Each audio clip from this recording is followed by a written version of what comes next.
This Pitch Breakfast video is brought to you by Spangler and Agans, attorneys for Charlotte's startup community. Good morning. My name is Andrew Cipriani from Mach Combustion Turbines. I'm an electrical engineer in the energy field, and I've designed a supersonic turbine combustion section that goes in a turbine for the generation of electricity. And the point of this supersonic combustor is to improve fuel economy. It modifies technology originally developed by the military in order to build faster and higher flying missiles. See, scientists have known for some time that supersonic combustion is quite a bit more efficient than subsonic combustion. With the same amount of fuel, it can release 30% more energy, and it's also self-compressing. And its self-compressing nature eliminates the need for over half the moving parts in a current combustion. Now, the reason I've chosen natural gas is our fastest growing source of electricity. 30 years ago, it made about 10% of our electricity. In 2010, it made 30%. In 2016, it made 40%. Natural gas combustion turbines are a $20 billion a year market, and each and every one of their customers is concerned about fuel economy, because an $800 million power plant will burn $800 million worth of fuel in just its first 4 to 5 years. So that's why I think a supersonic combustor coupled with a fully supersonic turbine will improve fuel economy and cut carbon emissions. And that's why I'm looking for help in integrating this military technology into a successful combustion turbine. Thank you.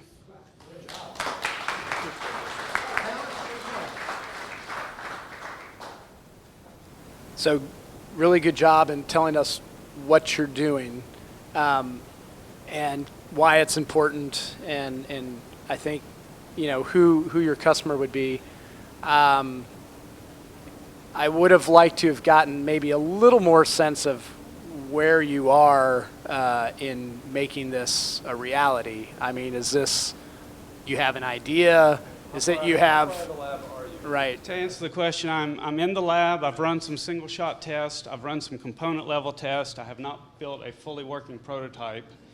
And building a fully working prototype of a turbine is quite difficult to do in a residential garage. Eventually, the Charlotte police are going to show up.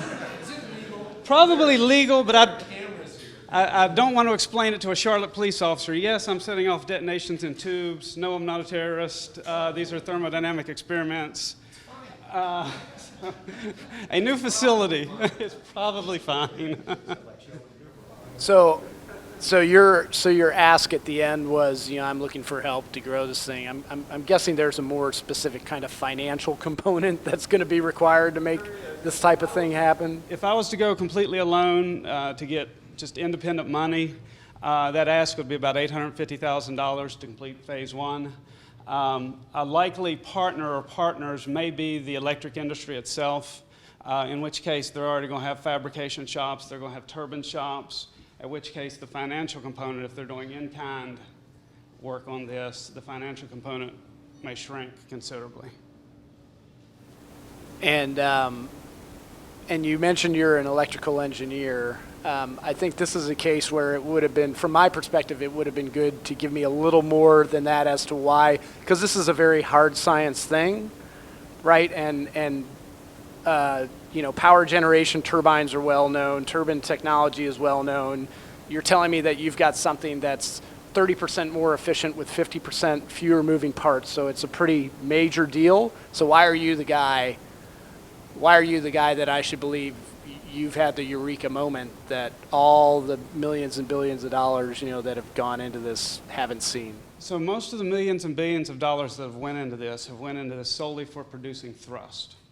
You want an engine that lights up very quickly and that can take this missile exceedingly fast and go hit another missile. So these people are not at all, the military is not at all interested in driving a shaft at this time. Most of the people that do work get the money from either DARPA or the military directly, or they are military labs that say, I have a job to build a missile engine. And so that's what all this, but they're doing a lot of science that is in fact applicable to supersonic combustion. Why are you the guy? Why are you the guy?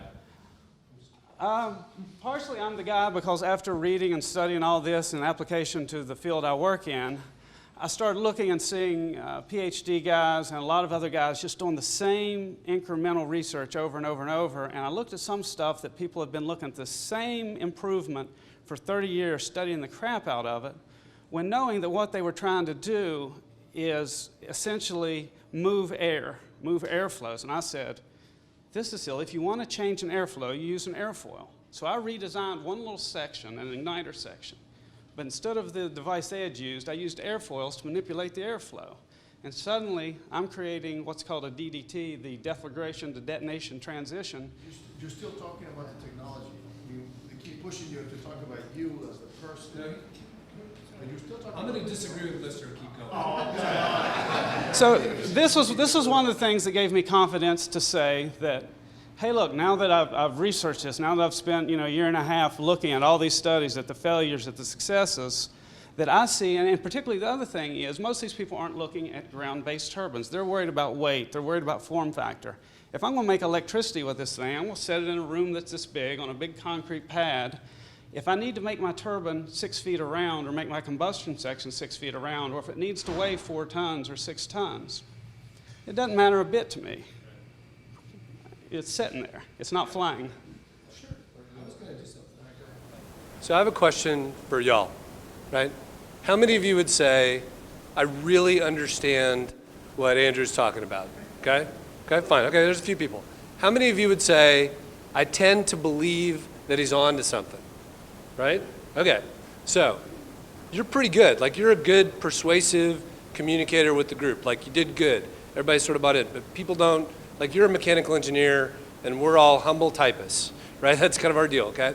And so what the road you're going down, it's going to be easy for a lot of people to look at what you're doing, a lot of investors, in my opinion, to look at what you're doing and say, he may be onto something, he may not.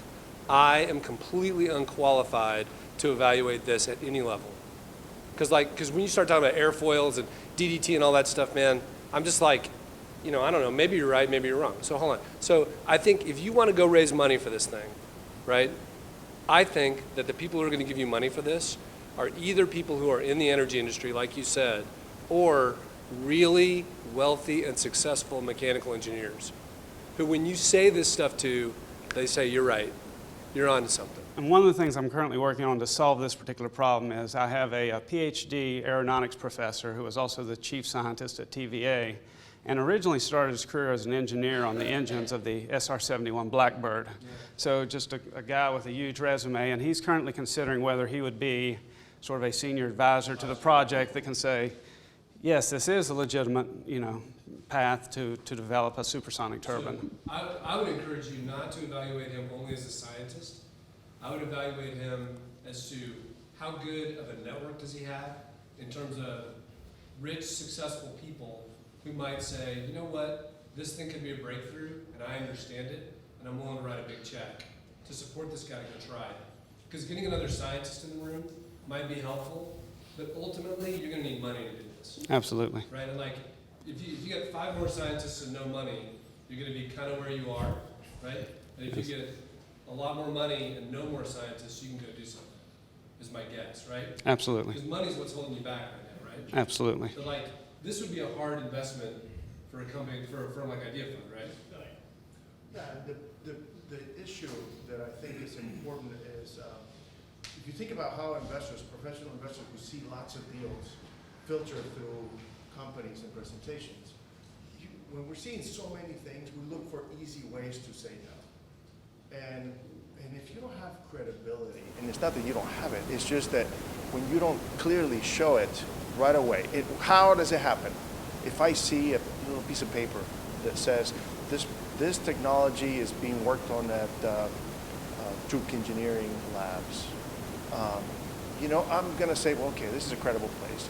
But if you tell me, Andrew's working in his garage, I don't know anything about Andrew, or how smart you are, or how well prepared you are, and I'm just going to say quickly no without even looking or talking to you. That's just how it is. Right, because it's not a value judgment it's not. on you at all. It just says, it's sort of like if you went into a bookstore and there were 40 books in English and 10 in Russian.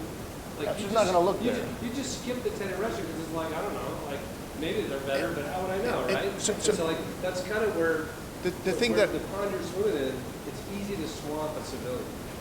Technologists, and we've learned over the years, technologists have a tendency to talk about their technology. They have a difficult time talking about themselves, but it's really important that you establish credibility as an individual, especially when your product is not being developed with, I don't know, I imagine with $10 million of grant research in this very fancy lab. So, so you have to talk about yourself. I think you have to talk about your ability to do this. And that may be almost as important as the technology itself. If you want to be sort of good over the hump on that, sort of be put in the stack where people are going to look at. People will not review you. I mean, somebody will, like Chris said, another rich mechanical engineer might give you money. Yeah. So, so similarly, I think when it comes to the pitch, you did a great job of talking about the technology. That's the credible piece. A little bit more about the market and the opportunity from an investor perspective, more about yourself, definitely, to be able to establish that credibility. That's where I would have started. Before you even talk about the technology, you need to be able to build this up and say, I'm talking to somebody that knows what they're doing, that I can trust and give money to. Thank you, Andrew. Thank you very much. Andrew Cipriani, Mach Combustion Turbines.